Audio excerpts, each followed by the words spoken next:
한 주간의 쟁점이 될 이슈들을 패널들의 직감으로 예측해보는 시간입니다. 월요일의 코너 한판 직감. 자, 오늘은 이 두 분과 함께합니다. 자, 먼저 김용태 국민의힘 전 최고위원 안녕하세요. 안녕하십니까, 국민의힘 김용태입니다. 네, 처음 뵙겠습니다. 안녕하세요. 네, 제가 좀 아까 미리 인사 나눌 때 전현무 씨 좀 닮았다고 했더니 굉장히 좀 약간 불쾌한 미세. 아니 좋아합니다. 전현무 죄송합니다. 아나운서 좋아하고. 예, 사과드리겠습니다. 공개 사과를 하시네. 나이 차이가 너무 많이 나.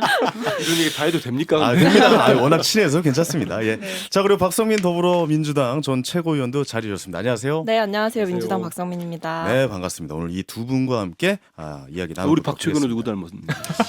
엄마 닮았겠죠? 네. 이렇게 하고 넘어가도록 하겠습니다. 자, 어제였습니다. 이상민 행안부 장관에 대한 해임 건의안이 국회 통과했죠. 이 국민의힘 소속 이태원 국정조사 특위위원들은 전원 사퇴하겠다라는 입장을 이 주호영 원내대표에게 전달하면서 이 거세게 반발하고 있는 상황입니다. 당내에서 국정조사에 합의한 지도부를 비판하는 목소리 또 나옵니다. 네, 주호영 리더십이 또다시 흔들리고 있다는 이야기 나오고 있어요. 이거는 뭐 국민의힘 쪽에 먼저 좀 여쭤봐야 될 것 같습니다. 자, 그래서 첫 번째 주제를 드리도록 하겠습니다. 국민의힘 국조특위 전원 사퇴, 주호영 리더십 흔들릴까라는 주제로 좀 이야기 나눠볼 텐데요. 어떻게 보고 계십니까? 일단 먼저 이 질문부터 좀 드려야 될 것 같습니다. 지금 뭐 당내에서 주호영 의원을 향해서 SNS를 통하든지 뭐 네. 여러 차례로 언론을 통해서 공격하고 비판하시는 분들이 있는 것 같은데 글쎄요, 저는 동의할 수 없어요. 그러니까 주호영 의원께서 하시는 것이 상식에 기반한다고 생각되거든요.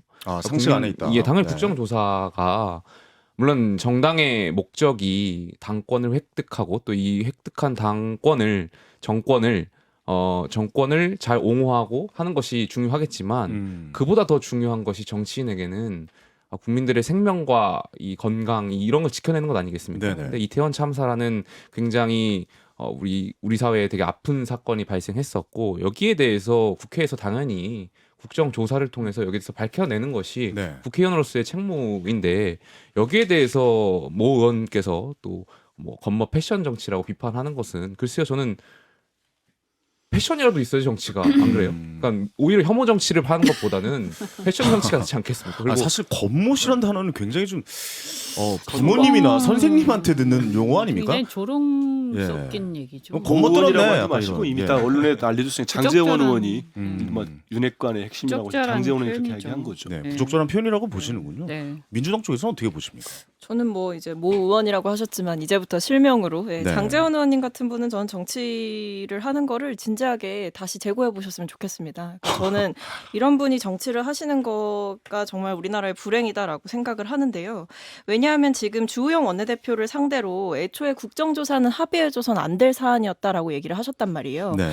이분이 국정조사를 뭘로 생각하시느냐를 우리가 볼 수 있는 건데 그 이전에 국정조사가 왜 나왔냐, 이태원 참사가 있었기 때문에 나온 얘기입니다. 그러면 장재원 의원의 입장에서는 윤심을 쫓는 것이 더 중요한 것인지 아니면 국민들이 이렇게 길거리에서 서울 한복판에서 정말 그 수많은 생명이 돌아가셨는데 이 상황에서 정치권이 수수방관하는 게 맞다고 생각하시는 건지를 따져본다면 지금 장재원 의원의 정치에서 더 중요한 것은 윤석열 대통령의 마음을 얻는 일인 거지 국민의 마음을 얻는 일이 아닌 거예요. 그래서 저는 이거는 정치인으로서 본분을 잊었다라고 보고 뭐 애초에 합의해줘선 안 될 사안이었다라는 식으로 무리하게 주호영 원내대표를 비판하는 것은 결국에 지금 당내 의원들에게 이것이 윤심이니 따라라라고 행동 지침을 주는 걸로밖에 안 보입니다. 저는 네. 이게 사실 박근혜 전 대통령 때도 문고리 권력들이 굉장히 문제가 됐었는데 그 전철을 밟으시려는 것인지 정말 진지하게 여쭤보고 싶어요. 알겠습니다. 그러니까 너무 대통령 말만 듣기 위해서 당권까지 좀 흔들고 있는 건 아닌가 뭐 이렇게 보시는 것 같아요. 네, 근데- 이현주 의원님께서 한 네. 말씀해 주시죠. 예. 뭐 제가 이게 반대를 막 하고 그걸 해야 되는 이의 제기를 해야 되는데 근데 오늘 의견이 좀 들으면서 막 겹치네요. 이렇게 막 이렇게 네. 고개를 왜냐면 끄덕끄덕 네네. 합리적인 분이 나오셨기 때문에 김용태 최고도 아니 좀 그렇고 싸우라고 판 깔아드렸는데 이거 이렇게 서로 공감하시고 근데 제가 말이죠. 그 예. 얘기를 왜 하냐. 네네. 지금 이 문제예요. 이태원 참사에 대해서 우리가 국회에서 어찌됐든 그러니까 수사하고 좀 다른 관점에서 네. 우리가 사회적 구조적 문제, 왜 이런 게 발생을 했고 왜 경찰은 막지 못했고 왜 공직자들은 전부 다 대통령이나 고위직에만 줄을 서는지 왜 이 모든 것들에 대해서 사실 국민을 대변하는 국회가 어떤 사회 구조적 입장에서 재발 방지를 포함해서 국민들 모두와 함께 제보를 받고 이렇게 하면서 그러니까 국민들과 함께 이런 조사를 하는 것은 반드시 필요해요. 근데 이거는 사실은 좌우나 신념의 문제가 아니에요.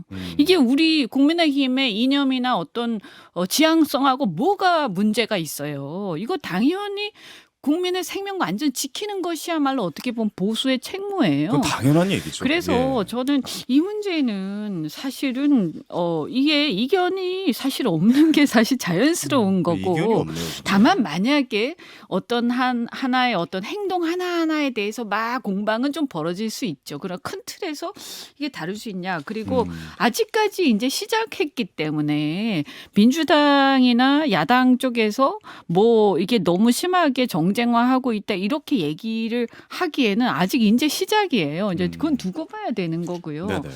그래서 이거는 좀 저는 안타까워요. 그리고 다만 아까도 말씀드린 것처럼 어떻게 보면 이게 국회의 여야를 떠나서 우리의 국민에 대한 책무잖아요. 그렇다면 민주당도 우리 내부의 사정, 실질적인 현실 이런 것들을 좀 감안해서 해임 건의안을 내더라도 조금 있다가 이렇게 주호영 대표가 공격당하지 않게끔 조금 네, 운영의 앞부분의 묘를 말씀이 좋았기 때문에 네. 뒷부분도 운영의 묘를 네, 세 분 말씀하신 것처럼 칼이 있으시네요 뒷부분에. 네. 근데 굳이 안 하셔도 되는데 넣었어요. 근데 아까 말씀대로 조금 서로 이렇게 좀 만약에 배려해 국정조사를 가면서. 안 하면 네. 정말 국회의원들 300명이 직무를 전 유기한다고 생각합니다. 우리 이 의원님도 해보셨지만 이건 당연히 해야 되는 사안이었고요. 이제 본래 이제 우리 황윤희 씨가 물어봤던 우리 앵커가 물어봤던 질문으로 가면은 저는 주호영 원내대표를 이제 처음 될 때 원내대표 막 당이 흔들릴 때 시키지 않았습니까? 막 윤심이 실렸다고 해서 막 추대한다고까지 했는데 그때 당선될 때도 의외로 표가를 많이 얻진 못했어요. 원내대표 될 때도. 네. 근데 그 이후에 아까 잠시도 얘기했습니다만 이상민 장관을 왜 보호하지 못하느냐는 식의 질타를 하고 당 지도부보다 먼저 윤핵관 부부들을 초청해서 이제 관저에서 만찬을 하면서 많은 말씀을 하지 않았겠습니까? 근데 그런 과정 이후에 이런 장재현 의원 같은 분이 주호영 원내대표를 정말 이건 대놓고 공격을 하는 거예요. 그냥 사적으로 얘기하는 것도 아니고 모든 언론이 기사를 쓰라고 공격하는 거 아니겠습니까? 이런 식의 면박을 주고 저도 이제 주호영 원내대표 좀 국회 일하면서 압니다마는 그래도 국민의힘 내부에서 나름대로 합리적이시고 선수도 높고 한데 이렇게 공격을 하면은 원내대표로서 어떤 중요한 일을 할 수 있겠습니까? 분명히 국정조사는 해야 된다고 봅니다. 여기서 사퇴했다고 의원들이 사퇴했다고 해서 이걸 안 하면은 이건 국민들로부터 못 버틸 거예요. 국민의 힘이. 알겠습니다. 그래서 해야 되는 건데 네네. 이렇게 리더십을 흔들어 놓고 제대로 전략이나 세울 수 있을지 걱정됩니다. 전 개인적으로 장재현 의원께서 원래 그 윤석열 정부에서 아무 자리도 이제 앉지 않겠다라고 얘기를 하셨잖아요. 이 정도 되면 그냥 한번 자리에 앉으셔도 되지 않을까? 어느 자리든. 예. 차라리 차라리 앉아서 앉아서 한번 좀 권한과 어떤 책임을 정치 명확하게 하시는지도. 하는 게 예. 더 맞죠. 근데 이제 궁금하기도 하네요. 그 윤핵관이라고 이제 우리가 얘기도 하고, 근데 과거에 이제 주변에 이제 측근들 같은 경우에는 이렇게까지 했나 하는 생각이 좀 들어요. 아마 이렇게 내놓고 이렇게 하거나 또는 뭐 뭔가 조금 얘기를 좀 하더라도 이렇게 사사건건 이렇게 그 국정의 어떤 과제들에 대해서 아니 이 정책들에 대해서 네네. 민주당하고 뭔가 협의할 때마다 뭐라고 얘기하고 이렇게 했나? 저는 제 기억을 더듬어 보면 이 정도 아니었던 것 같아요. 이 정도는 아니었다. 네, 다만 문제가 됐던 거는 호가호위하면서 좀 어떤 개인적인 이렇게 그 인사라든가 여러 가지에서 좀 남용이 됐을 때 그게 문제가 됐던 것이지. 그러니까 이게 예. 국민의힘이 좀 돌아가는 좀 이제 상황을 보면 뭐 이준석도 안 되고 뭐 유승민 이준석 전 대표죠.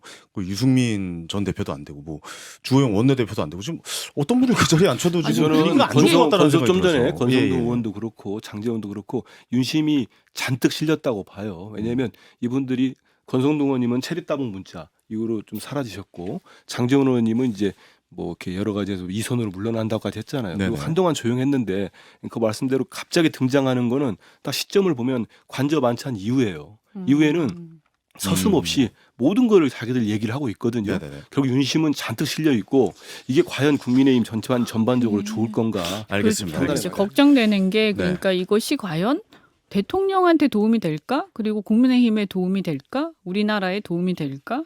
이걸 한번 자문해 봐야 될 것 같습니다. 결국 중요한 거는 이 다음 스텝이에요. 그러니까 뭐 예산안 이거 안 할 겁니까? 이게 민주당 박성민 최고한테 한번 좀 여쭤볼게요. 이거 예산안 합의 봐야 될 거 아닙니까? 지금 그게 제일 중요하다고 저도 생각이 드는데. 그쵸. 예, 근데 사실 거기까지 저도- 가보지도 못하고 지금 못 가고 있는 상황이에요. 네, 뭐 다리를 일단 건너지 못하고 있는 상황이죠. 날짜를 박아두기는 했죠. 지금 네. 이제 15일 15일. 이죠. 날짜만 15일까지 박아뒀잖아요. 예, 이제. 예. 근데 사실 그 15일이라는 숫자는 그 여든 야든 넘을 수 없는 숫자가 될 겁니다. 네. 왜냐하면 기본적으로 지금 사실 정기국회 안에 이 예산안을 처리하지 못했다는 것 자체가 여야에 굉장히 무한한 책임이 있는 거예요. 그래서 아무리 이제 원래 사실 예산이라는 게 다 이제 이해관계가 다르고 정책에 추구하는 방향이 다 다르기 때문에 뭐 의석수나 정치적 상황에 따라서 항상 논쟁은 있을 수밖에 없는 부분인데 제가 봤을 때 이번 예산안 협상에서 가장 답답했던 것은 이상민 장관의 이 거취 문제가 이 국민의힘 쪽에서 그것을 예산안 협상 때 좀 같이 끌고 들어오면서 네. 협상이 좀 더 뭐 속도를 얼만큼 낼 수 있었는지는 모르겠지만 좀 속도가 더 지체된 데에는 분명히 이상민 장관을 지키느라 지금 여당도 협상에 적극적으로 임하지 않았다는 느낌이 있었어요. 그리고 사실 예산안에 있어서 어떻게 보면 되게 희한하게도 더 다급해진 게 이제 야당 입장인 것처럼 보였거든요. 왜냐하면 사실 집권 여당이야말로 이 국정 운영에 대해서 특히 예산에 대해서 무한한 책임이 있는 건데 현 정부가 오히려 예산안에 그렇죠. 더 그런데 급해야 된다. 오히려 지금 국민의힘 어. 쪽에서 예산 협상하는 과정들을 보면 오히려 막 이분들이 더 뭐 그럼 우리 안 하겠다라는 식으로 하고 박홍근 원내대표가 계속해서 절충안을 제시하는 방식으로 생각이 없어 보여요. 물밑 협상이 있었다는 거죠. 어떻게 보면 좀 역할이 바뀐 것 같기도 하네요. 그러니까 이게 지금 뭐 제가 봤을 때 좀 주객전도가 된 것 같아요. 지금 이게 중요한 것들이 중요하게 여겨져야 되는 상황이 아니고 지금 저쪽에서 제일 중요한 거는 이상민 장관의 거취 그리고 네. 윤석열 대통령의 마음 이런 것들이 중요해지면서 본분이 잊혀지는 굉장히 안타까운 상황이 됐다 봅니다. 알겠습니다. 김용태 최고 이거 예산안 할 겁니까? 예산안 어떻게 당연히 하실 처리해야 거예요? 되고요. 저는 네네. 예산안과 관련해서 정기국회를 통과하지 못했던 이유는 민주당이 더 책임이 있다고 생각해요. 무슨 민주당이 말이냐면 네네. 일단 예산 지금이 윤석열 정부지 이재명 정부는 아니지 않습니까? 헌법에 따르면 예산의 편성 권한은 정부에 있습니다. 행정부에 있고요. 국회는 여기에서 삭감할 권한이 있죠. 그렇지만 지금 민주당을 보면 삭감을 넘어서 물론 정부의 동의 있으면 증액을 할 수 있습니다만 이재명 당시 후보가 대선 후보가 내세웠던 공약들을 이뤄내려고 그 관련된 예산 사업을 증액하려고 하고 있잖아요. 그러니까 이거는 저는 헌법 정신에 맞지 않다라고 봐요. 그러니까 윤석열 정부를 국민들께서 선택했고 그렇다면 이번 예산안 편성에 있어서 정부 안을 민주당이 좀 동의해 주시고 빨리 통과시켜 주셔야 되는 건 아닌가. 오히려 여기에 대해서 계속 발목 잡기만 하면 글쎄요. 저는 이 모든 고통은 다 국민들한테 가는 거 아닌가. 아니 얘기를 듣자 보니까 두 분 다 빨리 통과시키자라고 얘기를 하네요. 두 분의 공감대가 있네요. 그래서 그 아마 부분은. 제 예. 생각에는 아마 15일 그 새벽에 15일 예, 급작스럽게. 통과가 될 것 같습니다. 알겠습니다. 네. 그 예언 한번 제가 지켜보도록 하겠습니다. 제가 문자 보낼 겁니다. 네. 네, 방송 드리면서. 자, 다음 주제로 넘어가겠습니다. 자, 윤 대통령이 28일 연말 특별사면 대상에 여야 주요 정치인을 포함하는 방안을 검토 중이라고 합니다. 그러니까 사면 얘기 나올 때마다 이분들이 늘 먼저 거론이 되는데요.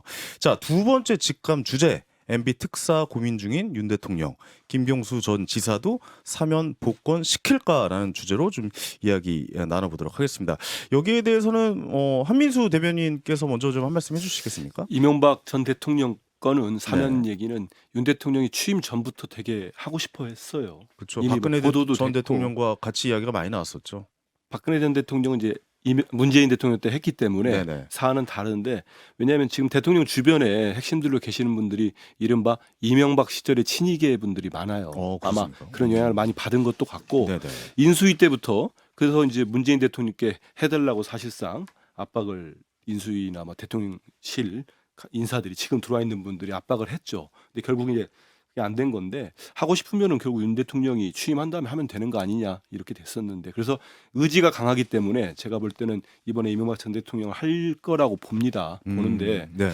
뭐 나이도 있으시고 뭐 건강 네네. 문제도 있는 것 같은데 가장 큰 기본 전제는 이게 정말 뭐 본인이 진정성 있는 뭐 반성을 한다는 사과가 돼야 되고 저는 뭐 사면의 조건이 두 번째는 국민 통합에 어떤 도움이 되느냐를 봐야 될 건데 뭐 사면권 자체가 대통령의 고유 권한이니까 대통령이 그런 판단을 해서 내리면은 아마 사면을 할 겁니다. 그러니까 이명박 근데 전 대통령에 대해서 다들 뭐 같은 생각을 하고 계신 것 같은데 김경수 전 지사 이제 저는 이제 김경수 전 어떨 것 지사는 같아요? 예. 이제 내년 5월이면 형기가 끝나거든요. 아, 네네. 근데 결국은 이제 김 전 지사를 이렇게 포함을 시킬 거라고 봐요. 왜냐하면 포함시킬 거라고 보세요. 뭐냐면 뭐 이명박 전 대통령만 하면은 또 뭐 여러 민주 진영과 지금 저기 보수 진영 사이에 또 뭐 갈등도 생기기 때문에 포함을 시킬 텐데 과연 그러면 사면만 할 거냐 복권까지 할 거냐.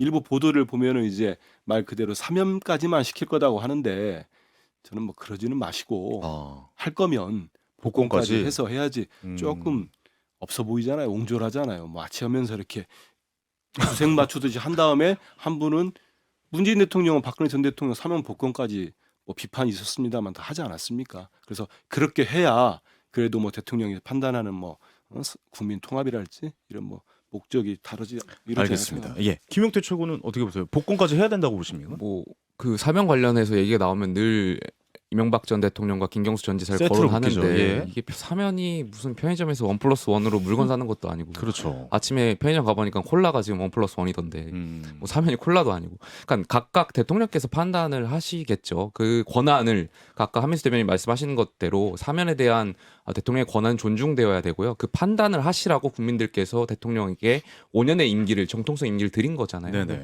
아마 그 관련해서는 대통령의 판단을 좀 존중할 필요가 있다 생각됩니다. 근데 만약에 이명박 전 대통령만 사면이 되고 김경수 지사는 안 되면 이것도 정치적으로 엄청 시끄러워지지 않을까요? 저는 그게 좀 걱정이 되긴 해요. 그럼 또 협의가 안 되고 협치가 안 될 거 아닙니까? 거기에 대해서는 어떻게 보세요? 박성민 최고께서는. 뭐 말씀하신 대로 만약에 이명박 전 대통령만 하고 김 전 지사를 안 한다면 네. 그거는 이제 뭐 통합보다는 결국에 사면을 통해서 분열이 더 강조되는 아마 그런 부작용을 전 더 나을 거라고 보고요. 네네. 뭐 1+1 얘기하셨는데 1+1도 상당히 고민해서 내놓는 거 아닙니까? 그러니까 저는 김경수 전 지사가 지금 대상에 고려되고 있는 것도 굉장히 많은 고민 끝에 지금 어느 정도 결정이 됐기 때문에 이 정도로 흘러나오는 거라고 생각하고요. 네. 근데 다만 좀 안타까운 것은 이 복권 여부에 대해서는 뭐 언론 보도들을 보면 상당히 부정적인 기류가 많이 읽혀요. 그러니까 사면은 사실 상수다. 그러니까 이명박 전 대통령도 김경수 전 지사도 둘 다 사면 될 건데 김경수 전 지사가 복권까지 될 거냐? 왜냐하면 이분이 정치인이시기 때문에 앞으로 이제 선거에 출마할 수 있느냐? 뭐 특히 뭐 다음 대선 아니면 뭐 앞으로 총선 이런 부분들이 고려가 된단 말이죠. 근데 복권이 안 되면 2028년 5월까지 피선거권이 없는 상태가 됩니다. 그러다 보니까 이제 민주진영에서는 굉장히 촉각을 곤두세우고 보는 입장인데 제가 봤을 때 복권을 안 시킨다면 윤석열 대통령이 네.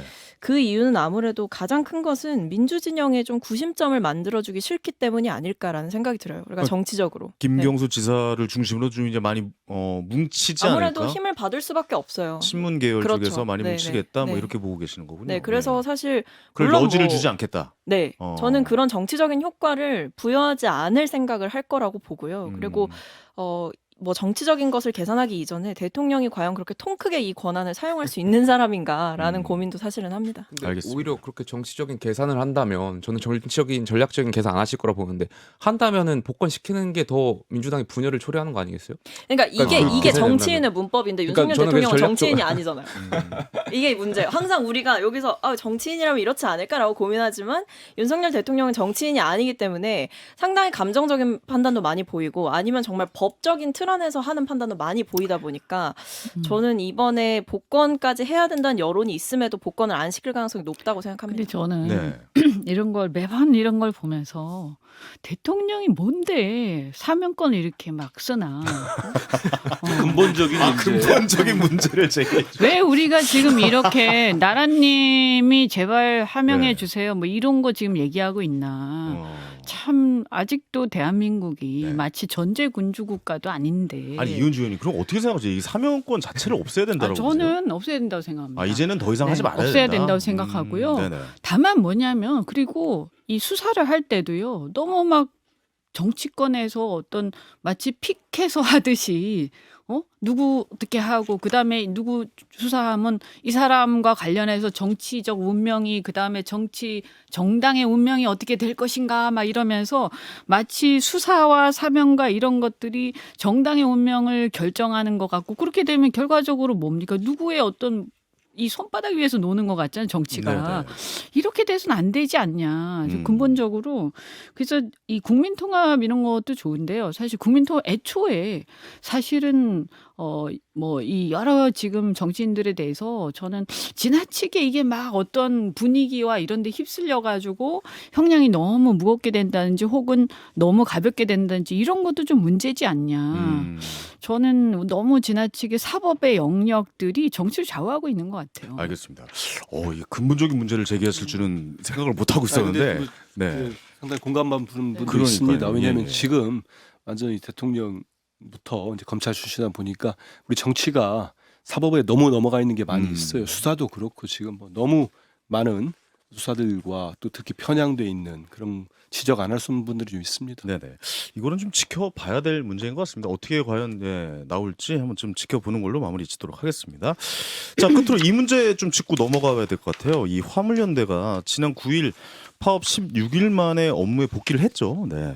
안전 운임제 연구화를 내걸었던 화물연대가 3년 연장으로 물러섰지만 이 정부는 올해로 종료되는 안전 운임제를 단순히 연장하지 않고 전면 그냥 재검토하겠다. 뭐 이런 입장으로 파업이 끝났습니다. 이 정부와 화물연대 간 갈등 불씨 아직 좀 남아있는 상태라고 보거든요. 자, 직감 세 번째 주제 화물연대 파업 종료 정치권에 남긴 숙제 여기에 대해서 한마디씩 좀 듣고 이야기 마무리 짓도록 하겠습니다. 자, 이거는 이현주 의원님부터 한번 들어볼까요? 네, 저는 이 민노총이 이제 중심이 된 이 화물연대의 낡은 투쟁 방식 이것은 이제 국민들이 더 이상 크게 지지하지 않는다라는 것을 아마 깨달았을 것 같고 네. 또 우리 사회도 그렇게 가야 한다고 보고요. 다만 화물연대와 화물차주는 좀 구별돼야 된다. 그래서 이 화물차주들 여전히 힘들어요. 그리고 이들도 의지할 데가 없으니까 그렇죠. 화물연대를 통할 수밖에 없었던 부분 분명히 있거든요. 네네. 그래서 이 화물차 시장, 그러니까 이 물류 시장이 지금 굉장히 후진적이고 어떻게 보면 지금 앱을 통해서 모든 것이 서로 연결되는 세상에서 화주들하고 이 협상이 비대칭성이 있다 보니까 막 운송 주선업자 어떨 때는 한 회사가 아니라 2개, 3개까지 되고 수수료 계속 떼이기도 하고 지금 금리도 오르죠. 기름값도 오르죠. 굉장히 힘든 상황 맞아요. 그래서 네네. 이 상황을 근본적으로 이 물류 시장의 구조를 개선할 수 있는 안을 우리가 머리 맞대고 찾아내야 돼요. 안을 찾아내야 네. 된다. 네. 알겠습니다. 자, 그리고 다음 한민수 대변인께서도 한 말씀 해주죠. 일단 네. 그 제도적인 개선책 찾아야 되는 건 분명히 맞아요. 네네. 맞은데 일단 그 이번에 화물연대 파업을 되게 정부나 대통령이나 모두 정말 어찌 보면 좀 강압적이고 폭압적인 방법이라고 보일 정도로 강하게 밀어붙였거든요. 그러면서 일단은 복귀를 해라. 복귀하면 선대와 후대와 선복귀 후 대화를 하겠다고 했는데 네. 그 이후에 복귀한 이후에 지금 정부나 이렇게 보이는 태도가 과연 대화할 의지가 있는지 의심스러울 때가 있어요. 네. 가령 공정위 같은 경우도 정부가 업무 개시 명령할 때는 노동자라고 본 거 아니겠습니까? 근데 공정위는 또 사업자로 지금 보고 있어요. 그래서 계속 조사하겠다는 거거든요. 네. 자칫하면 이제 국제노동기구 ILO 또 협약 위반이 될 수 있거든요. 그래서 정부가 너무 지금 이제 그 화물연대 입장에서는 파업을 접고 두른 거 아니겠습니까? 뭐 얻어낸 거 없다는 비판도 받고 있는데 이런 상황에서 또 노동자들 연대 측을 이렇게 강압적으로 몰고 가는 거는 저는 맞지 않다. 네. 이제서야 진짜 대화가 나와야 된다. 뭐 이렇게 근데 정부가 보시는군요. 너무 이거를 봐봐라. 네. 이제 우리 이렇게 너를 다 굴복했지. 이제는 모든 거 다 포기하고 들어와.